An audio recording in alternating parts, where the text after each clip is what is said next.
প্রিয় শিক্ষার্থীবৃন্দ, আজকে আমরা নবম দশম শ্রেণীর গণিত বইয়ের সপ্তম অধ্যায়ের সম্পাদ্য 2 অর্থাৎ কোন ত্রিভুজের ভূমি a সমান 5 সেন্টিমিটার, ভূমি সংলগ্ন কোণ এক্স কোণ সমান 40 ডিগ্রি এবং অপর দুই বাহুর অন্তর ডি সমান 2 সেন্টিমিটার দেওয়া আছে, ত্রিভুজটা আঁকতে হবে। এটা কিন্তু প্রশ্নে এই পর্যন্ত দেওয়া থাকবে যে কোন ত্রিভুজের ভূমি a সমান 5 সেন্টিমিটার, ভূমি সংলগ্ন কোণ এক্স কোণ সমান 40 ডিগ্রি এবং অপর দুই বাহুর অন্তর ডি সমান 2 সেন্টিমিটার দেওয়া আছে, ত্রিভুজটি আঁকো। তাহলে আমরা এখানে এটুকু লিখব ত্রিভুজটি আঁকতে হবে। আচ্ছা, এবার আমরা অঙ্কনটা কিভাবে করব তা দেখতেছি। আচ্ছা, অঙ্কনটা হবে প্রথমে কত দিয়ে লেখা আছে কোনো ত্রিভুজের ভূমি এ সমান 5 সেন্টিমিটার। তাহলে আমরা এখানে 5 সেন্টিমিটার একটা বাহু নিই প্রথমে, একদম 0 থেকে 5 পর্যন্ত। এই যে 5 পর্যন্ত একটা বাহু নিলাম। আর একটা বাহু এস ডি সমান 2 সেন্টিমিটার, তাহলে আমরা 2 সেন্টিমিটার একটা বাহু নেব।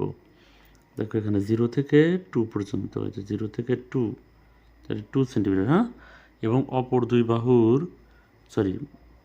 অন্তর ডি সমান 2 সেন্টিমিটার নিলাম এবং ভূমি সংলগ্ন কোণ এক্স কোণ সমান 40 ডিগ্রি। তাহলে এখানে আমরা একটা 40 ডিগ্রি কোণ নেব একটা। তাহলে 40 ডিগ্রি কোণটা নেওয়ার জন্য প্রথমে আমরা ইচ্ছা মতো একটা দাগ দেব, তারপর আমরা চাঁদা ব্যবহার করব। তাহলে চাঁদাটা কীভাবে, এই যে এই দাগের এই মাথার চাঁদার এই মাথা এই জায়গায় ফেলতে হবে, একই জায়গায় ফেলতে হবে। হ্যাঁ, আর এই দাগে দাগে মিলতে হবে কিন্তু। এই যে আমি যে দাগ আর এই যে চাঁদার এই জিরোর দাগ, এই দুইটা মিলতে হবে। দেখো মিলে গেছে।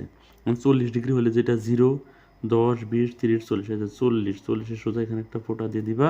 আচ্ছা, দেওয়ার পরে এখন তোমরা এই যেটা যোগ করে দিবা, অর্থাৎ যেখানে ফোঁটা দিলাম ওইখানে আর এটা, এই তো। তাহলে এটা হয়ে গেল একটা 40 ডিগ্রি কোণ। তাহলে এখানে দিলাম এ সমান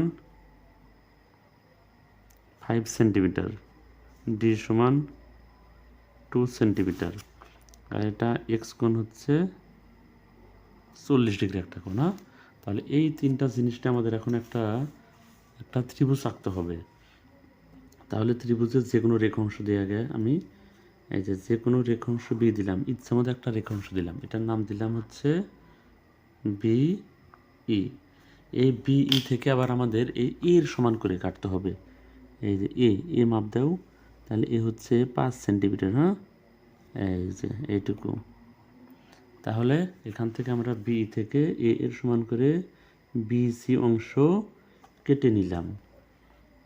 আচ্ছা, তারপরে এখন আবার এই বি বিন্দুতে এক্স কোণের সমান করে কোণ আঁকতে হবে। দেখো কিভাবে একটা কোণ আঁকতে হয়, ভালো করে লক্ষ্য করবে। তাহলে কোণ আঁকার নিয়ম হচ্ছে এই যে ইচ্ছা মতো ব্যাসার্ধের একটা বৃত্তচাপ নেব, এখানে নিলাম। হ্যাঁ, আচ্ছা, নিয়ে সেটা নিয়ে কোথায় দেবো আবার, এই যেখানে আমরা বি বিন্দুতে দেবো, এখানে এই যে দিলাম। আচ্ছা, তারপরে দ্বিতীয় নম্বর কাজ, একটা কোণ আঁকানোর দ্বিতীয় নাম্বার কাজ হচ্ছে এই যে এইটুকু পাতালে এইটুকু মাপ দিতে হবে কিন্তু অবশ্যই, এইটুকু না, এই যে 40 ডিগ্রি কোণ এইটুকু। তাহলে আমরা এইটুকু মাপ দিলাম, মাপ দিয়ে এটা উঠা নিয়ে এসে এই যে এখানে দেবো, আবার এখানে দিয়ে এই যে এইভাবে দেবো। হ্যাঁ, তাহলে এটাও কিন্তু 40 ডিগ্রি কোণ হয়ে গেল। আচ্ছা, এখন আমরা এটা দাগ দেবো। এখন দেখো সবাই, এই যেখান থেকে আমরা দাগ দিতেছি, এই যে একদম লম্বা করে একটা দাগ দিয়ে দিলাম, এটার মাথা দিলাম টিপ। আচ্ছা, এবার আমরা এই বি এর থেকে এই যে ডি বাহুর সমান করে ডি, এই যে 2 সেন্টিমিটার যে বাহু আছে, এই যে ডি বাহু, এইটার সমান করে এই যে এটুকু। হ্যাঁ, তাহলে এটার সমান করে এই যে বি এফ থেকে কিন্তু কাটবো এখান থেকে। হ্যাঁ, তাহলে এখান থেকে এই যে এই বিডি অংশ আমরা কেটে নিলাম। বিডি অংশ কাটার পরে এখন আমরা এই সিডি এখন যোগ করে দেব। তাহলে দেখতে পাচ্ছ তো তোমরা, তাহলে এই যে সিডি আমরা এখান থেকে আমরা সিডি যোগ করে দিলাম। এখন এই সিডি রেখার সি বিন্দুতে এই যে ডি কোণ, এই কোণের সমান করে এখানে একটা কোণ আঁকাবো। দেখো কোণ আঁকানোর জন্য কি করা যায়, আগে এইখানে ইচ্ছামতো ব্যাসার্ধের একটা বৃত্তচাপ নিয়ে আগে আমরা এই যে মনে করো এই যে ইচ্ছামতো ব্যাসার্ধের একটা বৃত্তচাপ নিলাম। হ্যাঁ, এটা নিয়ে কোথায় দেবো, এটা একই মাপ নিয়ে সিতে দেবো, এখানে এই যে সিতে দিয়ে এইখানে আবার দেবো। হ্যাঁ, আচ্ছা, এটা দিলাম। তারপর দ্বিতীয় নম্বর কাজ হচ্ছে অবশ্যই এই যে পাতালে মাপ, এই কোণটা কতটুকু সরানো এটা কিন্তু মাপ দিতেই হবে তোমাদের। তাহলে এই পাতালে মাপটা নিলাম। হ্যাঁ, নিয়ে এটা নিয়ে এই যে এখানে দিলাম, এখান থেকে দেখো সবাই এই যে এখানে দিলাম। হ্যাঁ, এই তো।